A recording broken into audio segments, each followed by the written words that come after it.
This channel does not promote any violent, harmful, or illegal activities. All content provided by this channel is meant for an educational purpose only. আঙরে নাবালিকাকে শ্লীলতাহানির অভিযোগ উঠছে। অভিযোগের তীর তৃণমূল পঞ্চায়েত সদস্যের দিকে। গ্রেফতার করা হলো তৃণমূল পঞ্চায়েত সদস্যকে। আমাদের সহকর্মী সত্যজিৎ এই মুহূর্তে রয়েছেন আমাদের সঙ্গে। সত্যজিৎ, বিস্তারিত জানবো তোমার কাছ থেকে। তার আগে সেই ছবি দেখতে পাচ্ছি যে একেবারে উত্তেজনার পরিস্থিতি তৈরি হয়েছে। এখনকার কি ছবি? UEM Jaipur is a perfect target for prospective students aspiring for good jobs, good education with future-ready skills. দেখো, যে ঘটনাটি ঘটেছে যে বামনঘাটা গ্রাম পঞ্চায়েতের পঞ্চায়েত সদস্য চিরঞ্জিত মণ্ডল এবং তার অনুগামীরা তাদের বিরুদ্ধে শ্লীলতাহানির অভিযোগ করা হয়েছে। কারা অভিযোগ করছে যে না পাড়ারই মাধ্যমিক পরীক্ষার্থী এক নাবালিকার পরিবার কলকাতা লেদার কমপ্লেক্স থানায় অভিযোগ দায়ের করেছে। বামনঘাটা গ্রাম পঞ্চায়েত এলাকার এই বামনঘাটা বাজার সংলগ্ন এলাকায় একটি হরিবাসর এবং সেই হরিবাসরের লৌকিকতা পালনের সময় জোরপূর্বক মদ্যপ অবস্থায় এই চিরঞ্জিত মণ্ডল সহ তার অনুগামীরা এসে ওই মহিলাদেরকে এবং নাবালিকাদেরকে শ্লীলতাহানি করেছে বলেই কিন্তু অভিযোগ। সেই অভিযোগের ভিত্তিতেই কলকাতা লেদার কমপ্লেক্স থানার পুলিশ আধিকারিকরা চিরঞ্জিত মণ্ডল সহ তার দুই সাগরেদকে গ্রেফতার করেছে এবং ঘটনার পূর্ণাঙ্গ তদন্ত শুরু করেছে। রনিপা, একেবারে অনেক ধন্যবাদ সত্যজিৎ। সেই ছবি আপনারা দেখছেন এই মুহূর্তে। চিরঞ্জিত মণ্ডল, তার বিরুদ্ধে এলাকায় একটা অনুষ্ঠানে মদ্যপ অবস্থায় নাবালিকাকে শ্লীলতাহানির অভিযোগ ওঠে এবং তারপরেই উত্তপ্ত হয়ে ওঠে গোটা এলাকা। অনেক ধন্যবাদ সত্যজিৎ তোমাকে। আমাদেরই পাড়ার কয়েকজন বোন খুব হাউ হাউ করে কাঁদছে। কেঁদে তারা আমাকে জানায় যে অত্যন্ত দুর্ভাগ্যজনক ঘটনা একটা তার উপরে ঘটেছে বা ঘটিয়েছে কয়েকজন। এর একটা অত্যন্ত খারাপ ঘটনা। অভিযোগ পাড়ারই কয়েকজন ছেলের বিরুদ্ধে, যে তারা আমাদেরই খুব কাছের আর কি, গ্রাম পঞ্চায়েতের সদস্য বলে জানা যাচ্ছে।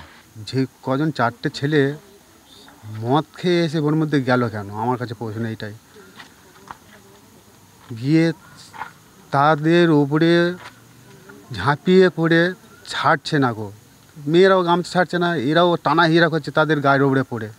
এদের আমি ওই জন্য প্রশাসনের উপরে বলছি যে আপনারা স্টাম্প নিন ওদের উপরে, সারা জীবন যেন জেল খাটে।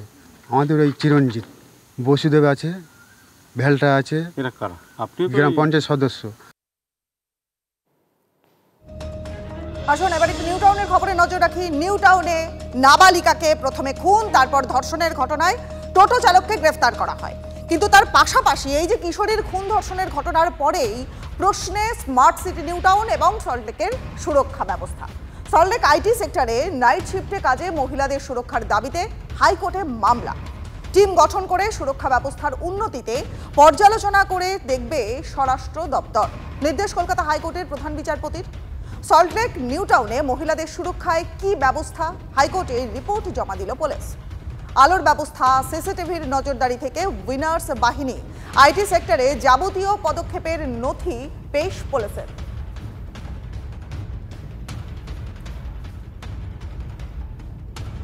আর এবার খবরে নজর রাখবো অপরাজিতা বিলের। অপরাজিতা বিল কার্যকরের দাবিতে রাষ্ট্রপতির দ্বারস্থ হল তৃণমূল কংগ্রেস।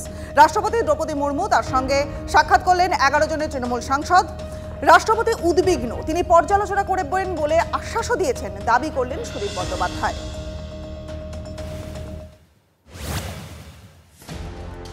5 মাস হয়ে গেল রাষ্ট্রপতির অনুমোদনের অপেক্ষায় পড়ে রয়েছে অপরাজিতা বিল। রাষ্ট্রপতির সই ছাড়া বিলকে আইনে পরিণত করা সম্ভব নয়। সূত্রের খবর, এ বিষয়ে রাষ্ট্রপতির সঙ্গে দেখা করতে চেয়ে 10 বার চিঠিও দিয়েছে তৃণমূল। আর এবার সরাসরি রাষ্ট্রপতি ভবনের দরবার। বৃহস্পতিবার রাষ্ট্রপতি দ্রৌপদী মুর্মুর সঙ্গে সাক্ষাৎ করলেন 11 জন তৃণমূল সাংসদ। বিলটি যাতে পাস হয়, যেটি পড়ে আছে এখনো পর্যন্ত মাননীয় রাষ্ট্রপতির কাছে, আমাদের মাননীয় মুখ্যমন্ত্রী মমতা বন্দ্যোপাধ্যায়ের তরফ থেকে আমরা সকল সদস্যগণ তৃণমূল কংগ্রেসের পক্ষ থেকে তার কাছে এই আর্জি জানিয়েছি যাতে বিলটি সম্পর্কে তিনি যথাযথ ব্যবস্থা নেন। মাননীয় রাষ্ট্রপতি অত্যন্ত ধৈর্যের সঙ্গে সুন্দরভাবে তিনি গোটা বিষয়টা শুনেছেন। তিনি উদ্বিগ্ন মনে হয়েছে আমাদের। তিনি বলেছেন তিনি গোটা বিষয়টি পর্যালোচনা করবেন এবং দেখবেন। আরজিকর কাণ্ডের পর গত বছরের 6 সেপ্টেম্বর সর্বসম্মতিক্রমে রাজ্য বিধানসভায় অপরাজিতা বিল পাশ হয়। রাজ্য সরকারের দাবি এই বিল আনার প্রধান উদ্দেশ্য ধর্ষণের মতন গুরুতর অপরাধে দোষীকে দ্রুত চিহ্নিত করে কঠিনতম শাস্তি দেওয়া। আমরা অপরাজিতা বিল পাস করেছি অ্যাসেম্বলিতে, আমরা ডেথ পেনাল্টি রেখেছি সেখানে। সেই বিল আমাদের পাস করেনি এখনো কেন্দ্রীয় সরকার এবং ফেলে রেখে দিয়েছে। আমরা চাই সেটা একটা মডেল তৈরি হোক এবং দেশে এটা মেনে নেওয়া হোক। চলতি বছরের গোড়ায় বিল কার্যকরের দাবিতে পথেও নামে রাজ্যের শাসক দল। বিলকে সমর্থন জানালেও রাজ্য সরকার এবং শাসক দলের ভূমিকাকে কটাক্ষ করতে ছাড়েনি বিজেপি। এটা একটা শাক দিয়ে মাছ ঢাকার চেষ্টা। নির্ভয়া আইন তো ছিলই, আরেকটা কঠোর আইন নিয়ে এসেছে, আমরাও তার সমর্থক। আমরাও চাই কঠোর থেকে কঠোরতম শাস্তি পাক অপরাধীরা, কিন্তু যেখানে সরকার নিজেই দায়িত্ব নিয়ে অত্যন্ত দৃঢ়তার সঙ্গে প্রমাণ লোপাট করে দিচ্ছে, সেখানে আইনের মূল্য কি থাকবে? কিন্তু রাজনৈতিক মহলের মতে যত দিন যাচ্ছে তৃণমূল বিষয়টিকে রাজনৈতিক হাতিয়ারে পরিণত করছে।